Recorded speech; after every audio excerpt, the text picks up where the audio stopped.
ನಮಸ್ಕಾರ ಸ್ನೇಹಿತರೆ, welcome to V study with YouTube channel. ನಾನು ವೆಂಕಟೇಶ್ ಬಿ ಪಾಟೀಲ್ ಅಂತ.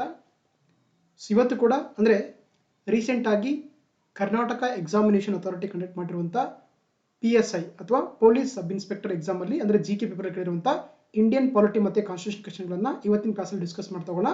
ರೀಸೆಂಟಾಗಿದ್ದು 23/1/2020 ಎಕ್ಸಾಮ್ಸ್ ಆಯಿತು. ಅಂದರೆ ಟೋಟಲ್ ಆಗಿ 545 ಪೋಸ್ಟ್ಗಳಿಗೆ. ಸೊ ಹಾಗಾಗಿ ಅಲ್ಲಿ ಕೇಳಿರುವಂಥ GK ಪೇಪರಲ್ಲಿ ಕೇಳಿರುವಂಥ ಇಂಡಿಯನ್ ಪಾಲಿಟಿ ಮತ್ತು ಕಾನ್ಸ್ಟಿಟ್ಯೂಷನ್ ಕ್ವೆಶ್ಚನ್ಗಳನ್ನು ಇವತ್ತಿನ ಕ್ಲಾಸಲ್ಲಿ ಡೀಟೇಲ್ಡ್ ಆಗಿ ಡಿಸ್ಕಸ್ ಮಾಡ್ತಾ ಹೋಗೋಣ. ಮುಂದೆ ನಿಮಗೆ ಯಾವುದಾದ್ರು ಎಕ್ಸಾಮ್ಗಳಿಗೆ ಕೂಡ ಹೆಲ್ಪ್ ಆಗ್ಬೋದು ಅಂತ ಒಂದು ಉದ್ದೇಶದಿಂದ. Okay, so let's start the class. So first question ನೋಡ್ತಾ ಹೋಗೋಣ. ಕೆಳಗಿನವರುಗಳಲ್ಲಿ ಭಾರತದ ಕೊನೆಯ ಗವರ್ನರ್ ಜನರಲ್ ಯಾರಾಗಿದ್ದರು ಅಂತ ಕ್ವೆಶ್ಚನ್ ಕೇಳಿದ್ದಾರೆ. ಸೊ ಆಪ್ಷನ್ ಎ ಇದೆ lord Mount baton, option B C Rajagopalachari, so option C doctor Babu Rajendra Prasad, option D ಇದೆ ಲಾರ್ಡ್ ಓವೆಲ್ ಅಂತಿದೆ. ಹೌದಾ? ಸೊ ಹಾಗಾದ್ರೆ ಭಾರತದ ಕೊನೆಯ ಗವರ್ನರ್ ಜನರಲ್ ಯಾರಾಗಿದ್ರು ಅಂತ ನಿಮಗೆ ಗೊತ್ತಿರಬೇಕಾದ್ರೆ, ಸೊ ಇಲ್ಲಿ ನಿಮಗೆ ಒಂದು ಸ್ವಲ್ಪ ಹಿಸ್ಟ್ರಿ ಗೊತ್ತಿರಬೇಕಲ್ವಾ. ಸೊ ನೋಡಿ, ಏನಂದ್ರೆ ಫಸ್ಟ್ ಬಂಗಾಳದ ಗವರ್ನರ್ ಯಾರಾಗಿರ್ತಾರೆ ಅಂತಂದ್ರೆ ಗೊತ್ತಿರ್ಬೇಕು ನಿಮಗೆ, ಅದು ರಾಬರ್ಟ್ ಕ್ಲೈವ್ ಆಗಿರ್ತಾರೆ. ಯಾಕಂದ್ರೆ ಏನು ಬ್ರಿಟಿಷರು ಬರ್ತಾರೆ, ನಮ್ಮ ದೇಶಕ್ಕೆ ಬರ್ತಾರಲ್ವಾ. ಸೊ ಬಂದು ಏನಂದ್ರೆ ಆಕ್ಚುಲಿ ಅವರು ಮೇಜರ್ ಆಗಿ ಸೊ 3 ಪ್ಲೇಸ್ಗಳನ್ನ, this is Indian comedy. So ಅವರು ಬೆಂಗಾಲ್, ಸೊ ಮದ್ರಾಸ್ ಮತ್ತೆ ಬಾಂಬೆ 3 ಪ್ರಾಂತ್ಯಗಳನ್ನ ಆಳ್ತಾರೆ. ಸೊ ಹಾಗಾಗಿ ಫಸ್ಟ್ ಬಂಗಾಳದ ಗವರ್ನರ್ ಯಾರಾಗಿರ್ತಾರೆ ಅಂತ ಗೊತ್ತಿರಬೇಕು, ಅದು ರಾಬರ್ಟ್ ಕ್ಲೈವ್ ಅವರು. ಅದರ ನಂತರ ಒಂದು ಕಾಯ್ದೆ ಬರ್ತದೆ ನಮ್ಗೆ, ಫಸ್ಟ್ ಕಾಯ್ದೆ ಮಾಡ್ತಾರೆ ಬ್ರಿಟಿಷ್ ಪಾರ್ಲಿಮೆಂಟ್ ಇಂದ, ಅದನ್ನು ನಾವು ರೆಗ್ಯುಲೇಟಿಂಗ್ ಕಾಯ್ದೆ 1773 ಅಂತ ಕರೀತಾರೆ. ಸೊ ಅಲ್ಲಿ ಏನ್ ಮಾಡ್ತಾರೆ ಅಂದ್ರೆ, ಈ ಗವರ್ನರ್ ಆಫ್ ಬೆಂಗಾಲ್ ಅಂತಿದಾರಲ್ಲ, ಅದೇನ್ ಮಾಡ್ತಾರೆ ಗವರ್ನರ್ ಜನರಲ್ ಆಫ್ ಬೆಂಗಾಲ್ ಅಥವಾ ಬಂಗಾಳದ ಗವರ್ನರ್ ಜನರಲ್ ಅಂತ ಹೆಸರನ್ನ ರೀನೇಮ್ ಮಾಡ್ತಾರೆ. ಹಾಗಾಗಿ ಫಸ್ಟ್ ಬಂಗಾಳದ ಗವರ್ನರ್ ಜನರಲ್ ಯಾರಾಗಿದ್ದಾರೆ ಅಂತ ಗೊತ್ತಿರಬೇಕದು ಲಾರ್ಡ್ ವಾರನ್ ಹೇಸ್ಟಿಂಗ್ಸ್ ಅವರಾಗಿರ್ತಾರೆ.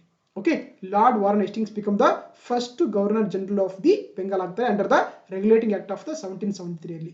ಅದರ ನಂತರ ಮತ್ತೆ ಚೇಂಜ್ ಮಾಡ್ತಾರೆ, ಅದು ಚಾರ್ಟರ್ ಕಾಯ್ದೆ 1833 ಏನಂತ ಮಾಡ್ತಾರೆ, ಈ ಗವರ್ನರ್ ಜನರಲ್ ಆಫ್ ಬೆಂಗಾಲ್ ಏನ್ ಮಾಡ್ತಾರೆ ಅಂದ್ರೆ ಆಕ್ಚುಲಿ ಅದನ್ನ ಭಾರತದ ಗವರ್ನರ್ ಜನರಲ್ ಅಥವಾ ಗವರ್ನರ್ ಜನರಲ್ ಆಫ್ ಇಂಡಿಯಾ ಅಂತ ಅದನ್ನ ಹೆಸರನ್ನ ಚೇಂಜ್ ಮಾಡ್ತಾರೆ. ಸೊ ಹಾಗಾದ್ರೆ first governor general of India ಆಗಿದ್ದಾರೆ ಅಂತ ಗೊತ್ತಿರಬೇಕು, ಲಾರ್ಡ್ ವಿಲಿಯಂ ಬೆಂಟಿಕ್ ಇರ್ತಾರಲ್ಲ, ಅವರು ಭಾರತದ ಮೊಟ್ಟ ಮೊದಲ ಗವರ್ನರ್ ಜನರಲ್ ಆಗಿ ಕೆಲಸವನ್ನ ಮಾಡ್ತಾರೆ.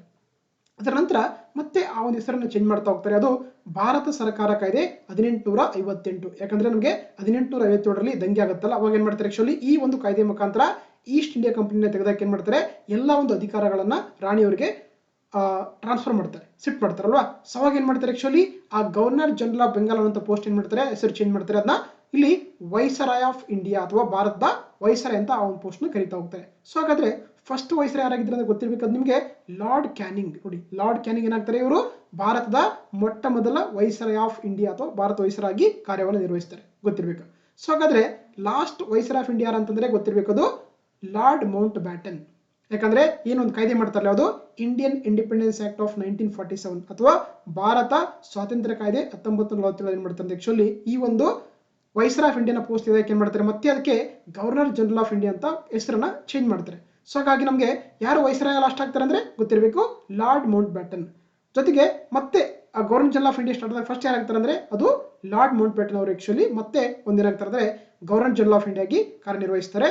ಇವರು ಕೊನೆಯ British governor general of India ಅಂತ ಗೊತ್ತಿರಬೇಕು ನಿಮಗೆ, ಲಾರ್ಡ್ ಮೌಂಟ್ ಬ್ಯಾಟನ್ ಅವರು. ಜೊತೆಗೆ ಭಾರತದ ಮೊಟ್ಟ ಮೊದಲ ಗವರ್ನರ್ ಜನರಲ್ ಆಫ್ ಇಂಡಿಯಾ ಅಂತಂದ್ರೆ ಅದು ಮತ್ತೆ ಕೊನೆಯ ಬ್ರಿಟಿಷ್ ಭಾರತ ಕೊನೆಯ ಮತ್ತೆ ಭಾರತದ ಕೊನೆಯ ಅಂತಂದ್ರೆ ಗೊತ್ತಿರಬೇಕು, ಅದು ಸಿ ರಾಜಗೋಪಾಲಾಚಾರಿ. ನೋಡಿ, ಇವರು ಭಾರತೀಯರಾಗಿರ್ತಾರೆ, ಜೊತೆಗೆ ಇವರು ಕೊನೆಯ under the Indian independence act of 1947 ಪ್ರಕಾರ ಏನಾಗ್ತಾರೆ, ಇವರು ಭಾರತದ ಗವರ್ನರ್ ಜನರಲ್ ಆಗಿ ಇವರು ಸೇವೆಯನ್ನು ಸಲ್ಲಿಸ್ತಾರೆ, ಆಯ್ಕೆ ಆಗ್ತಾರೆ, ಅದು ಸಿ ರಾಜಗೋಪಾಲಾಚಾರಿ. ಹೌದಾ? ಇಲ್ಲಿದ್ದಾರೆ ಇವರೇ ಇಮೇಜ್ ಕಾಣ್ತಿರುವಂತದ್ದು ಸಿ ರಾಜಗೋಪಾಲಾಚಾರಿ ಅಂದ್ರೆ ಇವರು ಆಕ್ಚುಲಿ ಸೊ ಕೊನೆಯ ಭಾರತದ ಗವರ್ನರ್ ಜನರಲ್ ಆಫ್ ಇಂಡಿಯಾ ಆಗಿ ಕೆಲಸವನ್ನ ಮಾಡ್ತಾರೆ. ಇವರು ಇಂಡಿಯನ್. ಲಾಸ್ಟ್ ಬ್ರಿಟಿಷ್ ಅಂತಂದ್ರೆ ಲಾರ್ಡ್ ಮೌಂಟ್ ಬ್ಯಾಟನ್ ಅಂತ ನಿಮ್ಗೆ ಗೊತ್ತಿರಬೇಕು. ಸೊ ಹಾಗಾಗಿ ಇಯರ್ ಆಪ್ಷನ್ ಇದೆಯಲ್ಲ, ನೋಡಿ, ಕೆಳಗಿನವುಗಳಲ್ಲಿ ಭಾರತದ ಕೊನೆಯ ಗವರ್ನರ್ ಜನರಲ್ ಯಾರಂತಂದ್ರೆ ಅದು ಸಿ ರಾಜಗೋಪಾಲಾಚಾರಿ, ಇವರು ಭಾರತದ ಅವರಾಗಿರ್ತಾರೆ. ಆದ್ರೆ ಕೊನೆಯ ಬ್ರಿಟಿಷ್ ಗವರ್ನರ್ ಜನರಲ್ ಯಾರಂದ್ರೆ ಗೊತ್ತಿರಬೇಕು ನಿಮಗೆ, ಅದು ಲಾರ್ಡ್ ಮೌಂಟ್ ಬ್ಯಾಟನ್ ಅಂತ ಗೊತ್ತಿರಬೇಕು, ಡೋಂಟ್ ಕನ್ಫ್ಯೂಸ್. ಸೊ ಹಾಗಾಗಿ ಇಯರ್ ಸರಿಯಾದ ಉತ್ತರ option B is the right answer. Okay, move to the next question. ಇಲ್ಲಿ ನೋಡಿ, ನಮಗೆ ಏನು ಭಾರತ ಸಂವಿಧಾನದಲ್ಲಿ ಒಂದು 7ನೇ ಅನುಸೂಚಿ ಅಂತ ಬರುತ್ತೆ, ಕೇಳಿದಿರಿ ಇಲ್ಲ ಕೂಡ, ಹೌದಾ? 7ನೇ ಅನುಸೂಚಿ ಅಥವಾ ಇದನ್ನ ಇಂಗ್ಲಿಷ್ ನಲ್ಲಿ 7th ಶೆಡ್ಯೂಲ್ ಅಂತ ಕರೀತಾರೆ. ಇಲ್ಲಿ ಏನಂದ್ರೆ ಮೂರು ಪಟ್ಟಿಗಳು ಬರ್ತವೆ ನಿಮಗೆ, ಕೇಂದ್ರ ಪಟ್ಟಿ, ರಾಜ್ಯ ಪಟ್ಟಿ, ಸಮವರ್ತಿ ಪಟ್ಟಿ ಅಂತ ಕರೀತಾರೆ. ಸೊ ಹಾಗಾಗಿ ಆ ಪಟ್ಟಿಗೆ ಸಂಬಂಧಪಟ್ಟಂತೆ ಇಲ್ಲಿ ಪ್ರಶ್ನೆಯನ್ನು ಕೇಳಿದ್ದಾರೆ. ಹೌದಾ, ಪಟ್ಟಿ 1 ಪಟ್ಟಿ 2 ಎರಡರೊಂದಿಗೆ ಹೊಂದಿಸಿ ಸರಿಯಾದ ಆಯ್ಕೆಯನ್ನ ಗುರುತಿಸಿ ಅಂತ ಕೇಳಿದ್ದಾರೆ. ಹೌದಾ, ಇಲ್ಲಿ ಪಟ್ಟಿ 1ರಲ್ಲಿ ನಮಗೆ ಕಾನೂನು ಮತ್ತು ವ್ಯವಸ್ಥೆ ಇದೆ, ಅಂದ್ರೆ ವಿಷಯಗಳು ಕೊಟ್ಟಿದ್ದಾರೆ. ಹೌದಾ, ಕಾನೂನು ಮತ್ತು ವ್ಯವಸ್ಥೆ, ಲಾ ಅಂಡ್ ಆರ್ಡರ್ ಅಂತ ಕರೀತಾರೆ. ಮದುವೆ ಮತ್ತು ವಿಚ್ಛೇದನ, ಮ್ಯಾರೇಜ್ ಅಂಡ್ ಡೈವರ್ಸ್ ಅಂತ ಕೊಟ್ಟಿದ್ದಾರೆ. ಅದೇ ರೀತಿ ಕಂಟೋನ್ಮೆಂಟ್ ಪ್ರದೇಶಗಳ ಡಿಲಿಮಿಟೇಷನ್, ಅಂದ್ರೆ delimitation of the cantonment region ಅಂತಿದೆ. ಈ ಕಡೆ ಪಟ್ಟಿಗಳಲ್ಲಿ ನಮಗೆ ಸಮವರ್ತಿ ಪಟ್ಟಿ, ಕೇಂದ್ರ ಪಟ್ಟಿ, ರಾಜ್ಯ ಪಟ್ಟಿ ಅಂತ ಕೊಟ್ಟಿದ್ದಾರೆ. ಹೌದಾ, ಸೊ ಹಾಗಾಗಿ ನಿಮಗೆ ಇಲ್ಲಿ ಸರಿಯಾದ ಹೊಂದಾಣಿಕೆಯನ್ನ ಜೋಡಿಸಿ ಆನ್ಸರ್ ಮಾಡ್ಬೇಕಂತ ಕೊಟ್ಟಿದ್ದಾರೆ. ಹೌದಾ, ಸೊ ಇಲ್ಲಿ ನಮಗೆ ABC ಮತ್ತೆ ಸೊ ಇಲ್ಲಿ ಕೊಟ್ಟಿರುವಂಥದ್ದು ನೋಡಿ. ಸೊ ನಿಮಗೆ ಈ 7th ಲಿಸ್ಟ್ ಏನು 7th ಶೆಡ್ಯೂಲ್ ಇದೆಯಲ್ಲ, 7ನೇ ಅನುಸೂಚಿಯಲ್ಲಿರುವಂತಹ ವಿಷಯಗಳು ಗೊತ್ತಿದ್ರೆ ಮಾತ್ರ ಈ ಒಂದು ಆನ್ಸರ್ ಮಾಡಲಿಕ್ಕೆ, ಕ್ವಶನ್ಗೆ ಆನ್ಸರ್ ಮಾಡಲಿಕ್ಕೆ ಸಾಧ್ಯ ಆಗುತ್ತೆ. ನೋಡಿ, ಈಗ ನಮಗೆ ನಮ್ಮ ಸಂವಿಧಾನದಲ್ಲಿ ಏನು 7ನೇ ಅನುಸೂಚಿ ಅಥವಾ ಶೆಡ್ಯೂಲ್ ಅಂತ ಕರೀತಾರೆ, ಅಲ್ಲಿ 3 ಪಟ್ಟಿಗಳನ್ನ ಕೊಡ್ತಾರೆ. ಒಂದು ಕೇಂದ್ರ ಪಟ್ಟಿ, ಅದನ್ನು ಇಂಗ್ಲಿಷ್ ನಲ್ಲಿ ಯೂನಿಯನ್ ಲಿಸ್ಟ್ ಅಂತ ಕರೀತಾರೆ. ಎರಡನೇದು ಸ್ಟೇಟ್ ಲಿಸ್ಟ್ ಅಥವಾ ರಾಜ್ಯ ಪಟ್ಟಿ ಅಂತ ಕರೀತಾರೆ. ಮೂರನೇದು ಕನ್ಕರೆಂಟ್ ಲಿಸ್ಟ್ ಅಥವಾ ಸಮವರ್ತಿ ಪಟ್ಟಿ ಅಂತ ಕರೀತಾರೆ. ಇನ್ನೊಂದು ಲಿಸ್ಟ್ ಬರುತ್ತೆ, ಅದನ್ನು ನಾವು ರೆಸಿರಿವರಿ ಲಿಸ್ಟ್ ಅಥವಾ ಇದನ್ನ ಶೇಷಾಧಿಕಾರಗಳ ಪಟ್ಟಿ ಅಂತ ಕರೀತಾರೆ. ಓಕೆನಾ, ಹಾಗಾಗಿ ನಮಗೆ 7th ಶೆಡ್ಯೂಲ್ ಅಲ್ಲಿ 3 ಲಿಸ್ಟ್, ಕೇಂದ್ರ ಪಟ್ಟಿ, ರಾಜ್ಯ ಪಟ್ಟಿ, ಸಮವರ್ತಿ ಪಟ್ಟಿ ಅಂತ ಕರೀತಾರೆ. ಕೇಂದ್ರ ಪಟ್ಟಿ ಅಂದ್ರೆ ಗೊತ್ತಿರ್ಬೇಕು ನಿಮಗೆ, ಇಲ್ಲಿ ಕೇವಲ ಕೇಂದ್ರ ಸರ್ಕಾರ ಮಾತ್ರನೇ ಅಥವಾ ಪಾರ್ಲಿಮೆಂಟ್ ಆಫ್ ಇಂಡಿಯಾ ಮಾತ್ರನೇ ಕಾನೂನುಗಳನ್ನ ಮಾಡುವಂತ ಅಧಿಕಾರ ಹೊಂದಿರುತ್ತೆ ಈ ಒಂದು ವಿಷಯಗಳಿಗೆ, ಅದಕ್ಕೆ ಅದನ್ನ ಕೇಂದ್ರ ಪಟ್ಟಿ ಅಂತ ಕರೀತಾರೆ.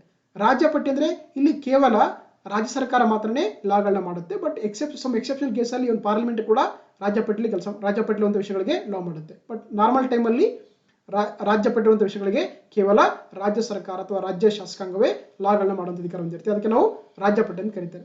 ಮೂರನೇದು ಕನ್ಕರೆಂಟ್ ಲಿಸ್ಟ್ ಅಂತ ಕರೀತಾರೆ, ಇದನ್ನ ಕನ್ನಡದಲ್ಲಿ ನಾವು ಸಮವರ್ತಿ ಪಟ್ಟಿ ಅಂತ ಕರೀತಾರೆ. ಇಲ್ಲಿ ಕೇಂದ್ರ ಕೂಡ ಲಾಗಳನ್ನ ಮಾಡಬಹುದು, ಅದೇ ರೀತಿ ರಾಜ್ಯಗಳು ಕೂಡ ಈ ವಿಷಯಗಳಿಗೆ ಲಾಗಳನ್ನ ಮಾಡುವಂತ ಅಧಿಕಾರ ಹೊಂದಿರುತ್ತೆ, ಅದಕ್ಕೆ ಇದನ್ನ ಸಮವರ್ತಿ ಅಂದ್ರೆ ಕೇಂದ್ರ ಮತ್ತು ರಾಜ್ಯಗಳಿಗೆ ಸಮನಾದಂತ ಒಂದು ಅಧಿಕಾರ ಇರುವಂತದ್ದು ಆ ಒಂದು ಕೇಂದ್ರ ಪಟ್ಟಿಯಲ್ಲಿ.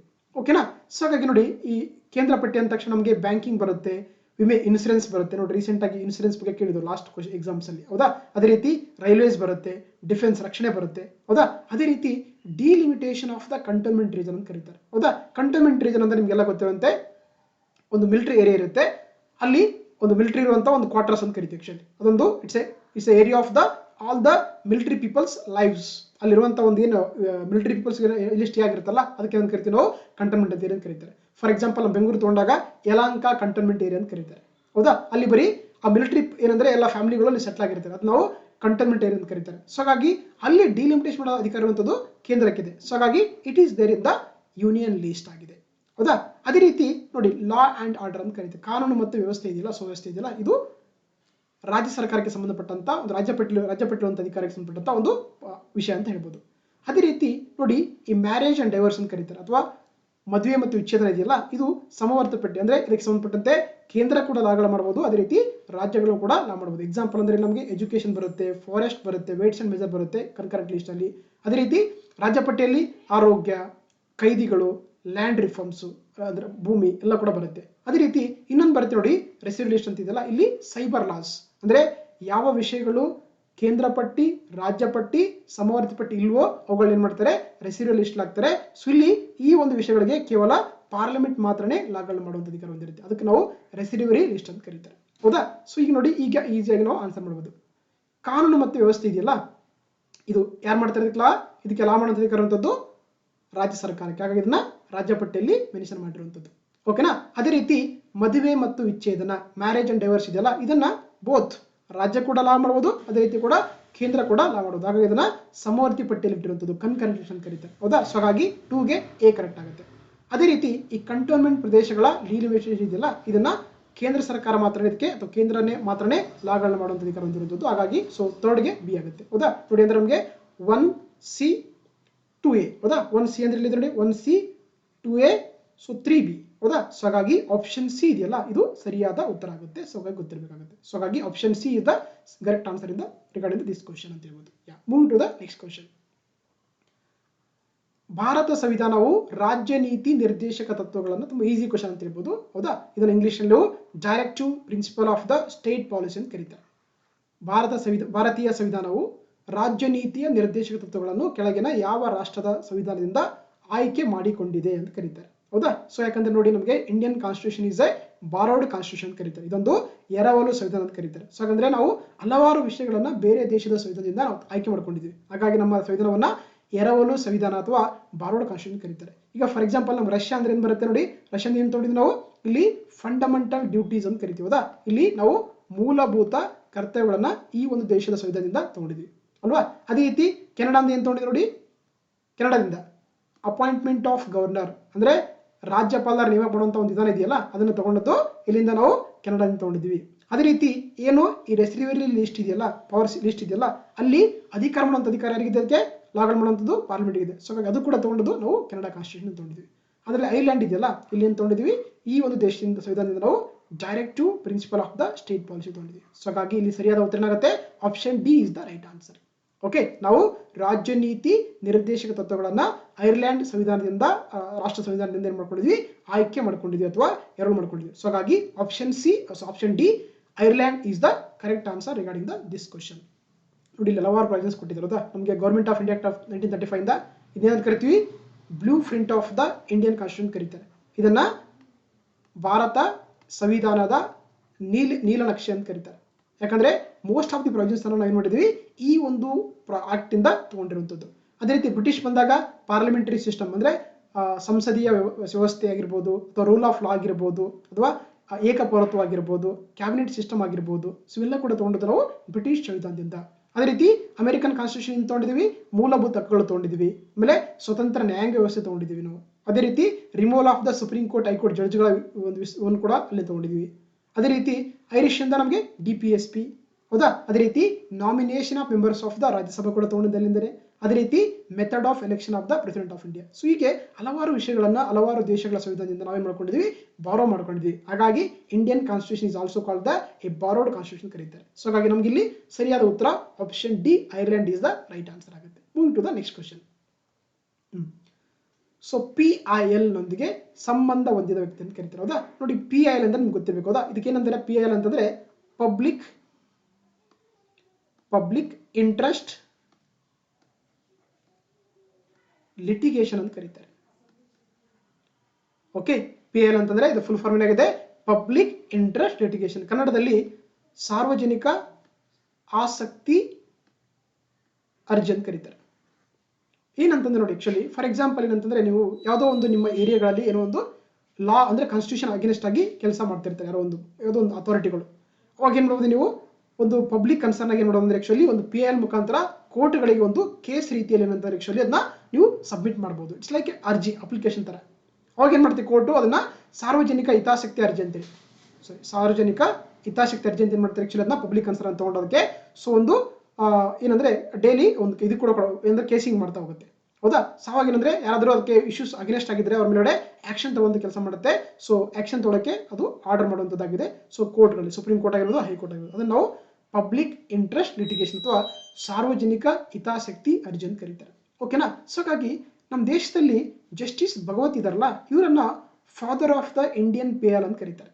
ಇವರನ್ನ ಭಾರತದ ಒಂದು ಪಬ್ಲಿಕ್ ಇಂಟ್ರೆಸ್ಟ್ ಲಿಟಿಗೇಷನ್ ಒಂದು ಪಿತಾಮಹ ಅಂತ ಕರೀತಾರೆ. ಯಾರನ್ನ, ಜಸ್ಟಿಸ್ PN ಭಗವತಿ ಅವರನ್ನ. ಸೊ ಹಾಗಾಗಿ here option A is the right answer. Okay, ನೋಡಿ. ಸೊ ಆಕ್ಚುಲಿ ಈ PIL ಇದೆಯಲ್ಲ, ಪಬ್ಲಿಕ್ ಇಂಟ್ರೆಸ್ಟ್ ಲಿಟಿಗೇಷನ್ ಅಥವಾ ಸಾರ್ವಜನಿಕ ಹಿತಾಸಕ್ತಿ ಅರ್ಜಿ ಇದೆಯಲ್ಲ, ಇದು ಫಸ್ಟ್ ಇದು ಒರಿಜಿನ್ ಆಗಿದೆ ಅಂತಂದ್ರೆ ಅಮೆರಿಕಾದಲ್ಲಿ ಒರಿಜಿನ್ ಆಗಿದೆ 1960s ಅಲ್ಲಿ. ಸೊ ಹಾಗಾಗಿ ಇಬ್ಬರು ಜಡ್ಜ್ಗಳು ನಮ್ಮ ಈ ಒಂದು ಇದಕ್ಕೆ ಸಂಬಂಧಪಟ್ಟಂತೆ ಸಾಕಷ್ಟು ಒಂದು ಕೆಲಸವನ್ನು ಮಾಡಿರುವಂಥದ್ದು. ಅದರಲ್ಲಿ ಮೇಜರ್ ಆಗಿ ಬಂದ್ರೆ PN ಭಗವತಿ. ಅದಕ್ಕೆ ಇವರನ್ನ ನಾವು ಭಾರತದ ಒಂದು PIL ನ ಪಿತಾಮಹ ಅಂತ ಕರೀತಾರೆ. ಅದೇ ರೀತಿ ಇನ್ನೊಬ್ಬರು ಬರ್ತಾರೆ ಜಸ್ಟಿಸ್ ಕೃಷ್ಣಯ್ಯರ್. ಇವರು ಕೂಡ ಸಾಕಷ್ಟು ಒಂದು ಈ PIL ಬಗ್ಗೆ ಸಾಕಷ್ಟು ಒಂದು ವರ್ಕ್ ಮಾಡಿರುವಂಥದ್ದು. ಸೊ ಹಾಗಾಗಿ that is the answer is PN Bhagwati. Justice PN Bhagwati is the right answer regarding the public interest litigation ಅಂತ ಕರೀತಾರೆ. ಸೊ ಹಾಗಾಗಿ option A is the right answer. Moving to the next question. So again ಇಲ್ಲಿ ಏನಂದ್ರೆ ಕೆಲವು ನೋಡಿ, ನಮ್ಗೆ ಯಾಕಂದ್ರೆ ನೋಡಿ ನಾವು ಓದಬೇಕಾದ್ರೆ ಜಾಸ್ತಿ ಸುಪ್ರೀಂ ಕೋರ್ಟ್ ಓದ್ಕೊಳ್ತೀವಿ, ಅದೇ ರೀತಿ ಹೈಕೋರ್ಟ್ ಓದ್ಕೋತೀವಿ. ಬಟ್ ಬಹಳಷ್ಟು ಕಡೆ ಏನಂತಂದ್ರೆ ನಾವು ಸಬಾರ್ಡಿನೇಟ್ ಕೋರ್ಟ್ ಓದ್ಕೊಳ್ಳಂಗಿಲ್ಲ. ಬಟ್ ಇಲ್ಲಿ ಕ್ವಶನ್ ಡೈರೆಕ್ಟ್ ಆಗಿ ಆ ಸಬಾರ್ಡಿನೇಟ್ ಕೋರ್ಟಿಗೆ ಸಂಬಂಧಪಟ್ಟಂತ ಆರ್ಟಿಕಲ್ಸ್ಗಳ ಬಗ್ಗೆನೇ ಕೊಟ್ಟಿದ್ದಾನೆ. ಸೊ ಹಾಗಾಗಿ ಗೊತ್ತಿಲ್ಲ ಅಂತಂದ್ರೆ it's very difficult to answer this question ಅಂತ ಹೇಳ್ಬೋದು. ಹೌದಲ್ವಾ. ಸೊ ಹಾಗಾಗಿ ಇಲ್ಲಿ ಕೂಡ ಪಟ್ಟಿ 1ರಲ್ಲಿ ಆರ್ಟಿಕಲ್ಸ್ಗಳು ಕೊಟ್ಟಿದ್ದಾನೆ, ಪಟ್ಟಿ 2 ಅಲ್ಲಿ ಅದರ ಒಂದು ಸಂಬಂಧಪಟ್ಟಂತ ಒಂದು ಎಕ್ಸ್ಪ್ಲನೇಷನ್ಸ್ ಕೊಟ್ಟಿದ್ದಾನೆ. ಹೌದಾ. ಸೊ ಹಾಗಾಗಿ ಆರ್ಟಿಕಲ್ 233 ಇದೆ, 235 ಇದೆ, 227 ಇದೆ, 226 ಇದೆ. ಆಮೇಲೆ ಜಿಲ್ಲಾ ನ್ಯಾಯಾಧೀಶರ ನೇಮಕಾತಿ ಅಂದ್ರೆ appointment of the district judges, ಅಧೀನ ಕೋರ್ಟ್ಗಳ ಮೇಲಿನ ನಿಯಂತ್ರಣ, ರಾಜ್ಯದ ಎಲ್ಲಾ ಕೋರ್ಟ್ಗಳ ಮೇಲಿನ ಮೇಲ್ವಿಚಾರಣೆ ಕುರಿತು ಉಚ್ಚ ನ್ಯಾಯಾಲಯಕ್ಕಿರುವ ಅಧಿಕಾರ ಮತ್ತು ಕೆಲವು ಪ್ರಕಾರದ ರಿಟ್ಗಳ ಬಗ್ಗೆ ಕೇಳಿದ್ದಾರೆ. ಹೌದಾ. ಸೊ ಹಾಗಾಗಿ ನಮಗೆ ನೋಡಿ ಈ ಸಬಾರ್ಡಿನೇಟ್ ಕೋರ್ಟ್ಸ್ ಅಂತ ಕರೀತಾರೆ ಹೌದಾ. ಏನಂದ್ರೆ ನಮಗೆ ಟಾಪ್ ಅಲ್ಲಿ ಸುಪ್ರೀಂ ಕೋರ್ಟ್ ಬರುತ್ತೆ, ಅದ್ರ ಬಿಲೋ ಅಲ್ಲಿ ಹೈಕೋರ್ಟ್ ಬರುತ್ತೆ, ಅದ್ರ ಬಿಲೋ ಅಲ್ಲಿ ನಮಗೆ ಸಬಾರ್ಡಿನೇಟ್ ಕೋರ್ಟ್ ಬರುತ್ತೆ. ಇದನ್ನ ನಾವು ಇಂಟಿಗ್ರೇಟೆಡ್ ಜುಡಿಷಿಯಲ್ ಸಿಸ್ಟಮ್ ಅಂತ ಕರೀತಾರೆ ಹೌದಾ. ಸೊ ಹಾಗಾಗಿ ನಮಗೆ ಇಲ್ಲಿ there is no separate court for the state and centre ಅಂತ ಕರೀತಾರೆ. ಸೊ ಹಾಗಾಗಿ ಎಲ್ಲಾ ಕೋರ್ಟ್ಗಳು ಕೂಡ ನಮಗೆ ಏನಂದ್ರೆ ಒಂದು ಹೈರಾರ್ಕಿ ಸಿಸ್ಟಮ್ ಇದೆ. ಟಾಪ್ ಅಲ್ಲಿ ಸುಪ್ರೀಂ ಕೋರ್ಟ್, ಬಿಲೋ ಅಲ್ಲಿ ಹೈಕೋರ್ಟ್, ಮತ್ತೆ ಕೆಳಗಡೆ ನಮಗೆ ಸಬಾರ್ಡಿನೇಟ್ ಕೋರ್ಟ್ ಅಂತ ಕರೀತಾರೆ. ಸೊ ಹೌದಾ. ಸೊ ಹಾಗಾಗಿ ಈ ಕ್ವಶನ್ ಇರುವಂತದ್ದು ಸಬಾರ್ಡಿನೇಟ್ ಕೋರ್ಟ್ ಸಂಬಂಧಪಟ್ಟಂತ ಒಂದು ಪ್ರಶ್ನೆ ಅಂತ ಇರ್ಬೋದು.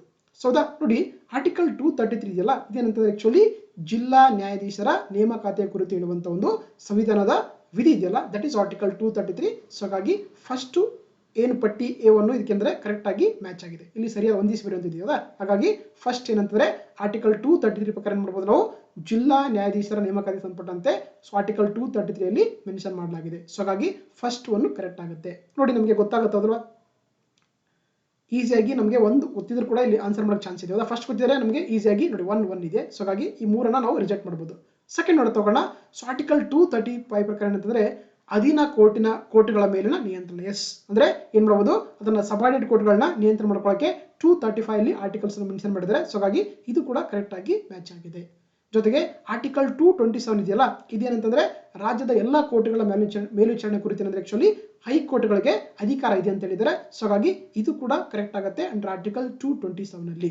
ಜೊತೆಗೆ ಆರ್ಟಿಕಲ್ 226 ಅಂತ ನಿಮಗೆ ಬಹಳ ಕಡೆ ನೋಡಿರ್ತಿರೋದ. ಸೊ ಇದು ಕೂಡ ಸೊ ಏನಂತಂದ್ರೆ ಆಕ್ಚುಲಿ ಏನ್ ಮಾಡುತ್ತೆ ನಮಗೆ ನೋಡಿ ಆರ್ಟಿಕಲ್ 32 ಅಂತ ಇರುತ್ತೆ ಹೌದಾ. ಇದನ್ನು ನಾವು heart and soul of the Indian constitution ಕರೀತಾರೆ ಡಾಕ್ಟರ್ ಬಿ ಆರ್ ಅಂಬೇಡ್ಕರ್ ಅವರು ಹೌದಾ. ಆರ್ಟಿಕಲ್ 32 ಏನಿರುತ್ತೆ, ರೈಟ್ ಟು ಕಾನ್ಸ್ಟಿಟ್ಯೂಷನ್ ರೆಮಿಡಿ ಅಥವಾ ಕನ್ನಡದಲ್ಲಿ ಸಂವಿಧಾನಾತ್ಮಕ ಪರಿಹಾರದ ಹಕ್ಕು ಬಗ್ಗೆ ಹೇಳಿಕೊಡುತ್ತೆ. ಸೊ ಹಾಗಾಗಿ ನೋಡಿ ನಮ್ಮ ಏನು ಮೂಲಭೂತ ಹಕ್ಕುಗಳಿದೆಯಲ್ಲ, ಏನಾದರೂ ಕೂಡ ವೈಲೇಷನ್ಸ್ ಆದ್ರೆ, ಉಲ್ಲಂಘನೆ ಆದ್ರೆ ನಾವು ಡೈರೆಕ್ಟ್ ಆಗಿ ನೋಡೋದು ಸುಪ್ರೀಂ ಕೋರ್ಟ್ ಹೋಗೋದು ಅಂಡರ್ ಆರ್ಟಿಕಲ್ 32 ಪ್ರಕಾರ. ಅದೇ ರೀತಿ ಹೈಕೋರ್ಟ್ಗೆ ಹೋಗಬಹುದು ಅಂಡರ್ ಆರ್ಟಿಕಲ್ 226 ಪ್ರಕಾರ. ಅವಾಗ ಏನ್ ಮಾಡ್ತೇವೆ, ಕೋರ್ಟ್ಗಳು ಒಂದು ರಿಟ್ಸ್ ಗಳನ್ನ, ಆಜ್ಞೆಗಳನ್ನ ಇಶ್ಯೂ ಮಾಡಿಕೊಂಡು ನಮಗೆ ಏನಂದ್ರೆ ಮೂಲಭೂತ ಹಕ್ಕುಗಳ ಮತ್ತೆ ನಮಗೆ ರೀಎನ್ಫೋರ್ಸ್ ಮಾಡ್ಕೊಡಕ್ಕೆ ಹೋಗುತ್ತೆ ಹೌದಾ. ಸೊ ಹಾಗಾಗಿ ಆರ್ಟಿಕಲ್ 226 ಏನ್ ಹೇಳ್ತಿದೆ ನೋಡಿ, ಕೆಲವು ಪ್ರಕಾರದ ರಿಟ್ಗಳನ್ನು ಜಾರಿಗೊಳಿಸಲು ಹೈಕೋರ್ಟ್ ಕೂಡ ಅಧಿಕಾರ ಇದೆ ಅಂತ ಹೇಳ್ತಿದೆ. ಸೊ ಹಾಗಾಗಿ ಇದು ಕೂಡ ಕರೆಕ್ಟ್ ಆಗಿ ಮ್ಯಾಚ್ ಆಗಿದೆ. ಸೊ ಹಾಗಾಗಿ ಇಲ್ಲಿ ಎಲ್ಲೋ ಕೂಡ ಸರಿಯಾಗಿರುವಂತದ್ದು, ಬಟ್ ಅಪ್ರಾಪ್ರಿಯೇಷನ್ ವಿಧೇಯಕ ಇದು ಯಾವುದು ಸಂಬಂಧಪಟ್ಟಿದೆ. ಸೊ ಹಾಗಾಗಿ ಇಲ್ಲಿ option A 1A 2B 3C 4D ಇದೆಯಲ್ಲ. So option A is the right answer regarding the this question ಅಂತ ಹೇಳ್ಬೋದು. ಇಲ್ಲಿ ಕೊಡಿದೆ ನೋಡಿ ಹೌದಾ.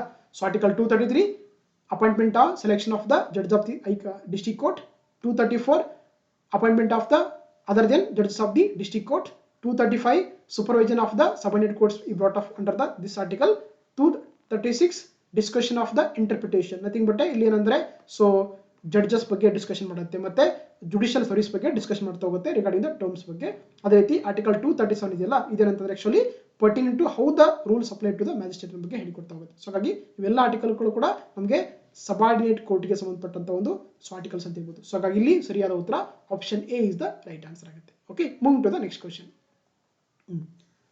ಭಾರತದ ರಾಷ್ಟ್ರಪತಿಯವರು ಎಷ್ಟು ಜನರನ್ನ ನಾಮನಿರ್ದೇಶನ ಮಾಡುತ್ತಾರೆ ಅಂತ ಕೇಳಿದ್ದಾರೆ, ಮಾಡಬಹುದು ಅಂತ ಕೇಳಿದ್ದಾರೆ.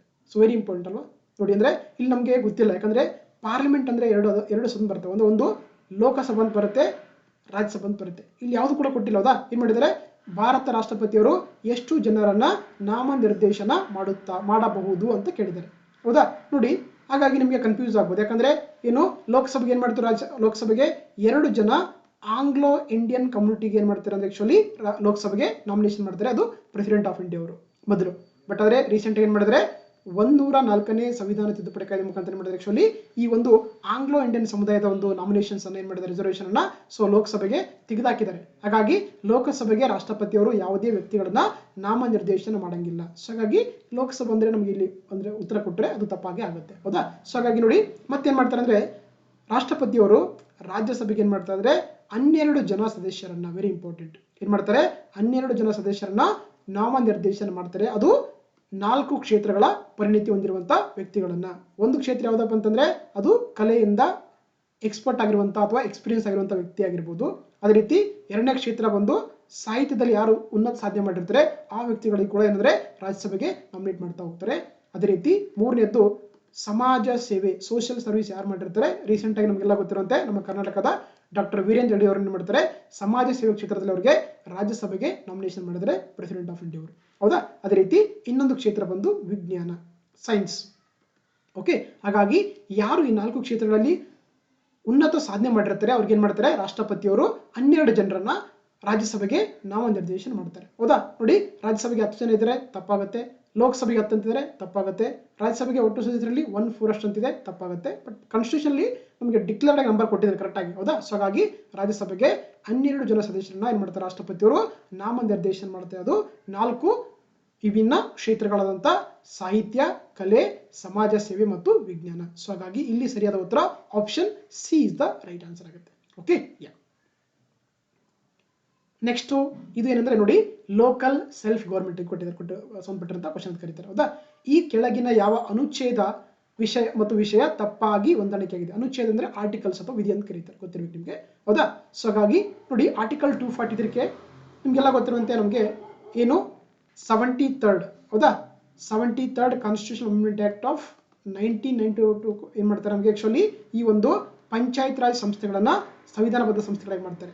ಅದೇ ರೀತಿ 74th constitution amendment act of the 1992 ಏನ್ ಮಾಡ್ತಾರೆ ಆಕ್ಚುಲಿ ಈ ಮುನ್ಸಿಪಾಲಿಟಿಗಳನ್ನ ಸಂವಿಧಾನಬದ್ಧ ಸಂಸ್ಥೆಗಳಾಗಿ ಮಾಡ್ತಾ ಹೋಗ್ತಾರೆ. ಹೌದಾ? ಸೊ ಹಾಗಾಗಿ ನಮಗೆ ಏನು ಈ 73rd ಏನ್ ಮಾಡ್ತಾರೆ ಅಂದ್ರೆ ಆಕ್ಚುಲಿ ನೋಡಿ, ಪಂಚಾಯತ್ ಅಂತ ನಮ್ಗೆ ಗೊತ್ತಿರಬೇಕು. ಆರ್ಟಿಕಲ್ 243 to 243 ಕ್ಯಾಪಿಟಲ್ ಓ ವರೆಗೆ ಸಂಬಂಧಪಟ್ಟಂತ ಎಲ್ಲ ಆರ್ಟಿಕಲ್ ಇದೆಯಲ್ಲ, they are related to the panchayat raj institution ಗೊತ್ತಿರಬೇಕು ನಿಮಗೆ. ಹೌದಾ? ಸೊ ಹಾಗಾಗಿ ನೋಡಿ, ಆರ್ಟಿಕಲ್ 243 ಇದೆಯಲ್ಲ, ಇದೇನಿರುತ್ತೆ ರಾಜ್ಯ ಚುನಾವಣೆ ಆಯೋಗ ಅಥವಾ ಸ್ಟೇಟ್ ಎಲೆಕ್ಷನ್ ಕಮಿಷನ್ ಇದೆಯಲ್ಲ. ಸೊ ಹಾಗಾಗಿ ಇದು ಸರಿಯಾಗಿ ಹೊಂದಾಣಿಕೆಯಾಗಿದೆ. ಹೌದಾ? ಸೊ ಆರ್ಟಿಕಲ್ 243 ಅಂದ್ರೆ ಏನ್ ಮಾಡುತ್ತೆ ಆಕ್ಚುಲಿ ಪಂಚಾಯತಿಗಳಿಗೆ ಚುನಾವಣೆ ನಡೆಸಲಿಕ್ಕೆ ಒಂದು ಬಾಡಿ ಕ್ರಿಯೇಟ್ ಮಾಡ್ಕೊಳ್ಳೋಕೆ ರಾಜ್ಯಪಾಲರಿಗೆ ಅವಕಾಶ ಕೊಟ್ಟಿದ್ದಾರೆ. ಅದನ್ನ ನಾವು ರಾಜ್ಯ ಚುನಾವಣೆ ಆಯೋಗ ಅಂತ ಕರೀತಾರೆ ಅಂಡರ್ ಆರ್ಟಿಕಲ್ 243 ಅಲ್ಲಿ. ಸರಿಯಾಗಿದೆ. ಸೆಕೆಂಡ್ ನೋಡ್ ತಗೋಣ. ಆರ್ಟಿಕಲ್ 243 ಕ್ಯಾಪಿಟಲ್ ಐ ಇದೆಯಲ್ಲ, ಇಲ್ಲಿ ಇದರ ಪ್ರಕಾರ ಏನಂದ್ರೆ actually there is a establishment of the state finance commission ಅಥವಾ ರಾಜ್ಯ ಹಣಕಾಸು ಆಯೋಗವನ್ನು ರಚನೆ ಮಾಡ್ಕೊಳ್ಳೋಕೆ ರಾಜ್ಯಪಾಲರಿಗೆ ಅವಕಾಶ ಕೊಡ್ತಾ ಹೋಗುತ್ತೆ. ಅದು ಆರ್ಟಿಕಲ್ 243. ಸೊ ಹಾಗಾಗಿ ಇದು ಕೂಡ ಸರಿಯಾಗಿ ಹೊಂದಾಣಿಕೆಯಾಗಿದೆ. ಹೌದಾ?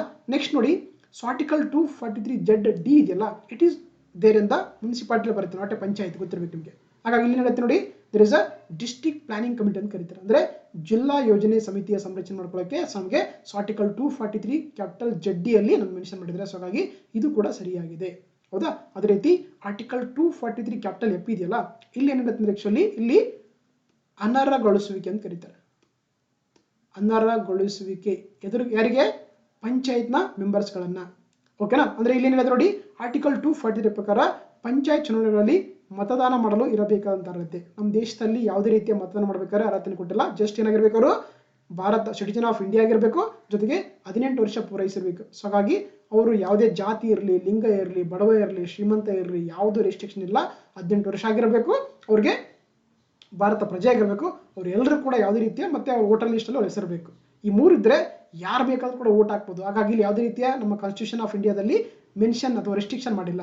ಬಟ್ ಆದರೆ ಎಲೆಕ್ಷನ್ ಕಂಟೆಸ್ಟ್ ಮಾಡಬೇಕಾದ್ರೆ ನಮಗೆ ಕೆಲವೊಂದು ಏನಂದ್ರೆ ಕ್ವಾಲಿಫಿಕೇಶನ್ ಬೇಕಾಗುತ್ತೆ. ಸೊ ಹಾಗಾಗಿ ಆರ್ಟಿಕಲ್ 243 ಕ್ಯಾಪಿಟಲ್ ಎಫ್ ಇದೆಯಲ್ಲ, ಇದು ಏನಾಗುತ್ತೆ ಅಂದ್ರೆ ಆಕ್ಚುಲಿ ಡಿಸ್ಕ್ವಾಲಿಫಿಕೇಶನ್ ಅಥವಾ ಅನರ್ಹಗೊಳಿಸಬೇಕು ಹೇಳಿದ್ದೆ. It's not related to the any voting qualifications ಅಂತ. ಸೊ ಹಾಗಾಗಿ ಇದು ಏನಿದೆಯಲ್ಲ ಆಪ್ಷನ್ ಸಿ ಅನ್ನೋದು ಸರಿಯಾಗಿ ಮ್ಯಾಚ್ ಆಗಿಲ್ಲ, ತಪ್ಪಾಗಿರುವಂತ ಒಂದು ಸ್ಟೇಟ್ಮೆಂಟ್. ಸೊ ಹಾಗಾಗಿ ಇಲ್ಲಿ ಉತ್ತರ ಸರಿಯಾದ ಉತ್ತರ ಏನಾಗುತ್ತೆ, ಆಪ್ಷನ್ ಸಿ ಇಸ್ ದ ಸರಿಯಾದ ಉತ್ತರ ಆಗುತ್ತೆ. ಓಕೆ, ಇಲ್ಲಿ ಆರ್ಟಿಕಲ್ 243 ಅಂದ್ರೆ state election commission for conducting the election of the panchayat. Article 243 I ಅಂದ್ರೆ state finance commission. Article 243 capital F ಅಂದ್ರೆ disqualification of members of the panchayat raj institution. Article 243 ಅಂದ್ರೆ there is a establishment of the district planning committee ಅಂತ. ಸೊ ಹಾಗಾಗಿ ನಮಗೆ option C ಅನ್ನೋದು ಸರಿ ತಪ್ಪಾದಂತ ಒಂದು ಹೊಂದಾಣಿಕೆ ಆಗಿದೆ. ಸೊ ಹಾಗಾಗಿ ಸರಿ ಉತ್ತರ option C is the right answer ಆಗುತ್ತೆ. ಓಕೆ, ಸೊ ಇದಿಷ್ಟು ಆಗಿತ್ತು ರಿಗಾರ್ಡಿಂಗ್ ದ ರೀಸೆಂಟ್ಲಿ ನಡೆದಂತ 545 PSI ಕೇಳಿರುವಂತ ಇಂಡಿಯನ್ ಕಾನ್ಸ್ಟಿಟ್ಯೂಷನ್ ಮತ್ತೆ ಪಾಲಿಟಿ ಕ್ವಶನ್ಗಳನ್ನ ಮತ್ತೆ ಮುಂದಿನ ದಿನಗಳಲ್ಲಿ ಡಿಫ್ರೆಂಟ್ ಕ್ವಶನ್ಗಳಿಗೆ ಡಿಸ್ಕಸ್ ಮಾಡ್ತಾ ಹೋಗೋಣ. ದಯವಿಟ್ಟು ಈ ಒಂದು ಕ್ಲಾಸ್ ನಿಮ್ಗೆ ಇಷ್ಟ ಆಗಿದ್ರೆ ನನ್ನ ಒಂದು ವಿ ಸ್ಟಡಿ ಮೇಟ್ ಯೂಟ್ಯೂಬ್ ಚಾನಲ್ನ ಸಬ್ಸ್ಕ್ರೈಬ್ ಮಾಡಿ, ಲೈಕ್ ಮಾಡಿ, ಕಾಮೆಂಟ್ ಮಾಡಿ, ಜೊತೆಗೆ ನಿಮ್ಮ ಫ್ರೆಂಡ್ಸ್ ಜೊತೆಗೆ ಶೇರ್ ಮಾಡಿ. Thank you. ಮತ್ತೆ ಮುಂದಿನ ದಿನಗಳಲ್ಲಿ ಸಿಗ್ತಾ ಹೋಗೋಣ. Thank you.